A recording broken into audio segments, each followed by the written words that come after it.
Hello, everybody. Good morning, good afternoon, and good evening. So, in this video, we're going to be taking a look at attachment styles. So, attachment styles can be defined as neurobiological imprints that influence the following things: how we relate to others, how we regulate our own emotions, how we deal with stressful and novel situations, and how we deal with risk. Now, how does attachment style form? The sciencey answer is that it forms through right hemisphere synchronization and correct affect regulation between main caregiver, which could be a mom, dad, or another family member, and infant.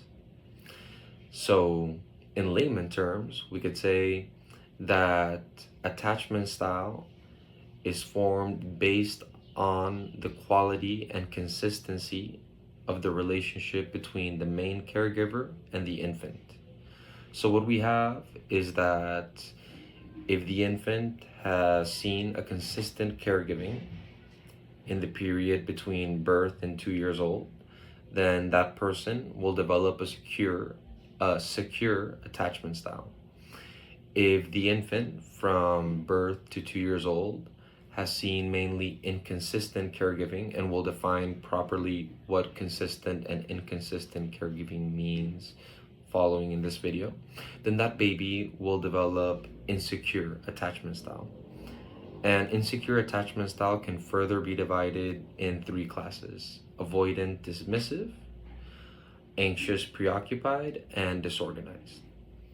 But the main idea here, and I really want to highlight this because at the end, the science is cool, but it's more about the actionable knowledge that we can extract from the science. The main idea is that the neural circuitry that is established in infancy in relation to caregiver and baby interactions is repurposed for relationships as adults. So it's really important to have knowledge of our attachment styles so we can hopefully potentially improve how we relate to others and to ourselves.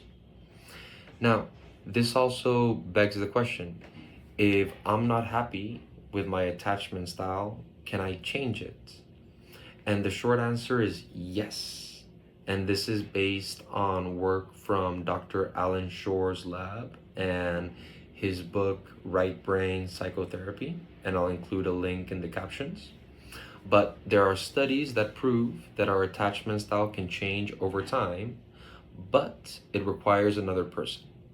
Basically, it requires a person that can synchronize their right brain with yours, in layman terms, have an intimate and emotionally investment connection, in the same way that the main caregiver did with you as you were an infant. And slowly, through many interactions with this other person, that other person will influence your regulation, strengthening the connections that represent adaptive behavior and pruning away the connections that represent maladaptive behavior. So, ideally, this would be a trained therapist or psychotherapist or psychiatrist, because this person will have more knowledge of how to accurately regulate you where you need to be back in balance. But it can also be achieved with another person. And in fact, there are countless examples in literature, cinema, and just plain anecdotes from life where we see that people, through the help of a mentor, a good friend, a partner, achieve achieve the ability to form healthier, more robust, more vulnerable connections with the people around them. Yeah. Okay, and now we're gonna go through the video talking about diverse topics as they relate to attachment styles. So, the first question that I want to answer is: when do human beings experience the largest growth spurt in their brain areas? And this would be between the last trimester of pregnancy up until 2 years old. Now, which areas of the brain are growing the most during this time? we're seeing more growth in the right hemisphere. I know this looks like the left maybe on your screen, but this is the right for me. So after the second year, this is when babies start developing the left side of the brain, the left hemisphere, which is more related to language, to context, to content. And this is why we see babies developing increased language skills after the second year of life.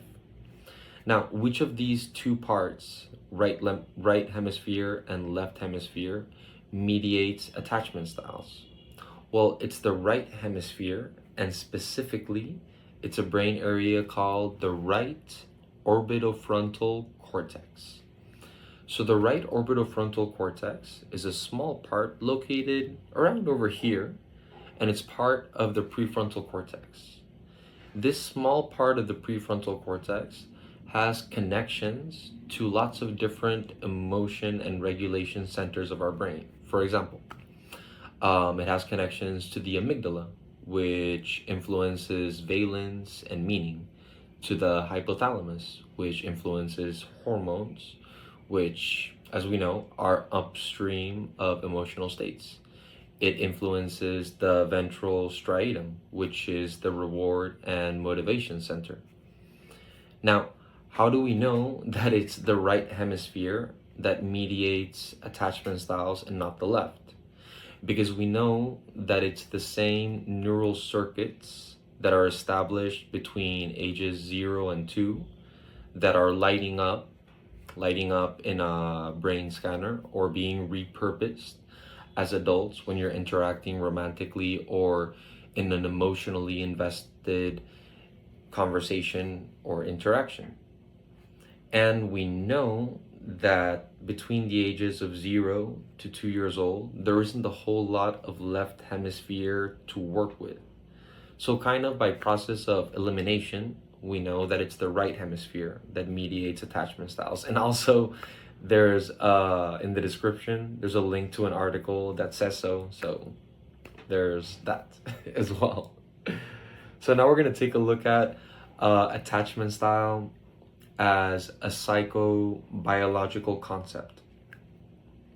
Now this word psychobiological is just fancy nerd speak for occurring in both your mind and in your body at the same time, and both parts influence each other bi-directionally. So before we get into this, we need to do a small recap of something called the autonomic nervous system. So every human being, every animal, every living species, I think, has an autonomic nervous system. And we're going to focus on the human ones. So human beings have the autonomic nervous system that can be divided in two parts. The sympathetic, which mediates, fight or flight, stress, mobilization of resources, like when you're doing sports, etc. And the parasympathetic, which mediates relaxation, digestion, contentment, social connection, etc. So throughout our days and our lives even, we go back and forth from sympathetic to parasympathetic. And much of what developing into a successful adult is learning how to control or to leverage these shifts. But as babies, we don't know yet how to shift from sympathetic activation to parasympathetic on our own. We need someone to tell us, to direct us if we should be upregulated, which means go into sympathetic autonomic nervous activation, or if we should be downregulated, which means go into parasympathetic autonomic nervous regulation. And when you're a baby, who is this person that is upregulating you or downregulating you? It's going to be your main caregiver, right? This could be your mother, your father, your auntie, your older brother, older sister, heck, the mailman, any person who has consistently been there for you as an infant. And I realized that not everyone has had the luck to have a consistent caregiver in their infancy, and my knowledge is limited as to how that would influence attachment styles, but I'll include a few links to articles and books in the description. If people do want to further their knowledge on that, I would encourage it, and they can reach out to me and I'll help them find the knowledge that they need, I promise. So, how does the process of affect regulation between a caregiver and an infant work? Basically, since the infant doesn't know how to switch between parasympathetic and sympathetic on its own, the mother must be able, or the caregiver, I'm sorry, must be able to recognize in which way the baby is dysregulated and must upregulate it or downregulate it in order to bring the infant back into a balance. So in order for the mom to be able to up or downregulate, the mom has to become what is termed in psychology an affect regulator. And for the mom to become an affect regulator, there needs to be synchronization between the right hemisphere of the infant and the right hemisphere of the mother. So we have first step, synchronization. How does this look like subjectively? Synchronization subjectively, you can feel it, when you're talking with a person and you feel emotionally connected and you feel invested and you just feel that connection with the other person, that means that the right hemispheres are synchronized. So we have that first element. At this point, the mom is already an affect regulator. This means that the mother can shift the baby from parasympathetic to sympathetic autonomic nervous system activation. So the second element is recognition. The mom needs to be able to recognize in which way the baby is dysregulated to know which instruments to use to bring the baby back to balance. And this brings us to the third element, which are the instruments. What are the instruments that the mother uses to up or down regulate a baby? These are going to be facial expression, prosody, which means how fast or how slow you talk, vocal tone, and touch. These are the instruments. So, first step, synchronize. The mother becomes an affect regulator. Second step, recognize. Recognize in which direction the infant is dysregulated. And third step, use the instruments of facial expression, prosody, vocal tone, and touch to up or down regulate the baby back to balance. So in a nutshell, if a mom has successfully synchronized and up and down regulated accurately throughout the birth of the baby until they turned about 2 years old, then that person, the baby, the infant, generates secure attachment. If a mom has not consistently synchronized and has failed to up or down regulate the baby accurately, then insecure attachment is formed. And through other environmental factors and genetic factors, it can develop into one of its three subcategories, which is avoidant, anxious, and disorganized. Okay, and now we're going to talk about regulation. We're going to switch gears a little bit. Now, attachment style is not the same as regulation. Regulation is influenced by attachment style, but they're not the same things. Now, in the words of Dr. Alan Schore, regulation refers to the ability to manage emotions and behaviors in a nutshell. And there are two kinds of regulation. There's the auto regulation. We regulate ourselves through our own self. And then there's interactive regulation, which is we regulate ourselves through interacting with others. Now, this is extremely, extremely important. The attachment style that you develop in infancy influences which kind of regulation you have access to as an adult. Now, I'm going to give you this just as bullet points. So if you're securely attached, you're able to auto-regulate and interactively regulate. You can calm yourself or excite yourself through yourself or through interacting with others. If you're anxiously attached, You're able to auto-regulate just fine, but you have a very low ability to interactively regulate. If you're dismissive or avoidantly attached, you only have the ability to regulate yourself, and you have no ability whatsoever to interactively regulate. If you're disorganizedly attached, you have neither the ability to auto-regulate or to interactively regulate. When stress occurs, these persons with this specific attachment style tends to dissociate. So yeah. Now I'm going to talk a little bit more about attachment styles. So we have the secure attachment, which develops through a consistent caregiving through birth to about 2 years. And another important thing about another positive thing about having a secure attachment style, besides having available the two kinds of regulation, is that we're able, well, we say but they are able to experience and integrate both positive and negative experiences. Now, we are complex. Relationships are complex.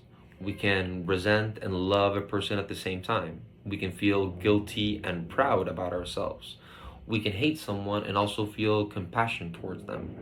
So, in a way, to be a successful human involves existing and maintaining presence between sometimes dichotomous and polarized emotions, situations even.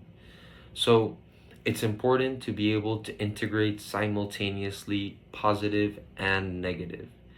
And a person with a secure attachment style has an easier chance of being successful at this. Now, going on to dismissive attachment. So, dismissive attachment style, just as a recap, these have only the ability to auto-regulate and not the ability to regulate through interacting with others, right? Here we have a chronic underactivation of the attachment system, which translates to there's difficulty forming bonds. In an anxious, now switching gears, in an anxious attachment style, there is a chronic overactivation of the attachment system. So you're able to form bonds, but you're constantly worried about either being abandoned by the other person or losing oneself in the relationship. So it's not a secure bond either. And now, resetting your attachment style as adults. This is how it works. Let me take a sip of coffee. 1 second. I know it's not mate. I'm visiting my brother in Peru and he makes coffee, so I'm switching to coffee. At least for 2 of my caffeine drinks a day.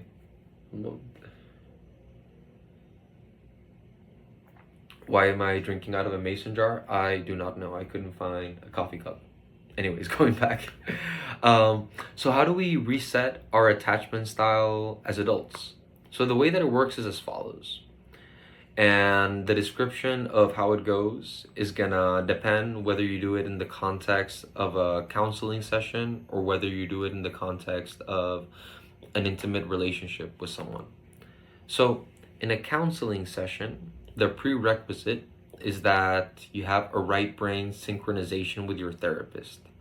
In counseling terms, this is known as having a therapeutic alliance. In coaching terms, this is known as having an established rapport. But basically what this means is that you have a good emotional, intimate connection with a therapist, which is what we should strive for, right? So since we have that synchronization, the therapist is now an affect regulator. Now, during the session, there will be a moment of high emotional availability and content. So this is where the therapist needs to down or up regulate the client back to balance. So in a way, the therapist on the one hand is modeling the behavior of how a situation of this emotional caliber should be dealt with. And this behavior causes positive consequences in the client, like a decreased distress, higher energy, and it reinforces the behavior. So in that way, the neural connections that represent adaptive coping mechanisms are strengthened, and the ones that represent maladaptive coping mechanisms are pruned away. And the strengthening of connections and not using connections and having them proved away has been proved since 1949 in Dr. Donald Hebb's work, the person that coined the famous phrase, fire together, wire together.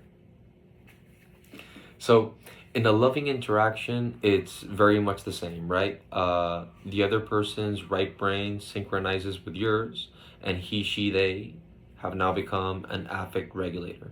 Now, the issue when you do it with a person that's not a trained psychotherapist or counselor or therapist or social worker is that the other person might not have the proper training in relation on how to up or down regulate you, and inadvertently they might be strengthening the connections that represent negative forms of coping rather than the positive ones. But sometimes we can form connections with therapists because of our culture. I'm Hispanic, and I can tell you right now that Hispanic people don't really go to therapy. And this is changing, and gladly, because this is something that as human beings we could benefit from. But what I'm trying to drive at is that get the connections where you can take them, and just make sure that you're being regulated in the right direction.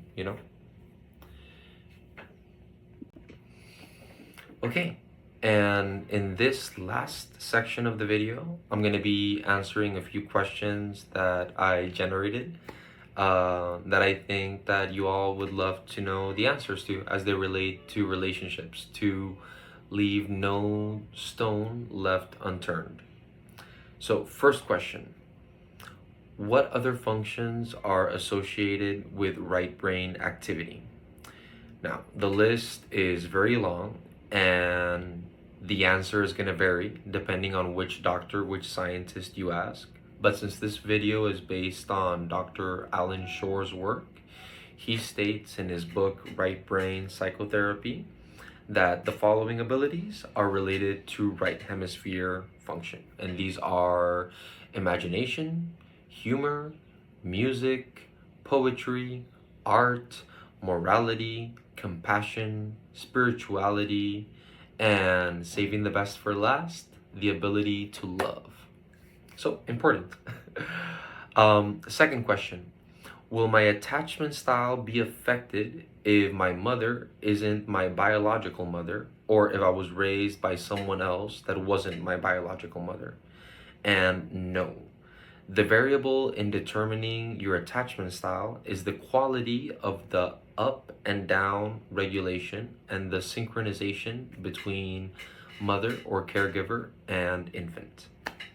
Third question: when does attachment style begin forming, and when does it end? It begins in the last trimester of pregnancy, and it ends around 2 years of age. Next question: does the right brain connect more to our physical body than our left brain? Yes. The right brain has more connections to our viscera, which are our organs underneath our skin, than the left hemisphere. This is a good question. How do I know if, when during an interaction, I am in a right brain sort of state?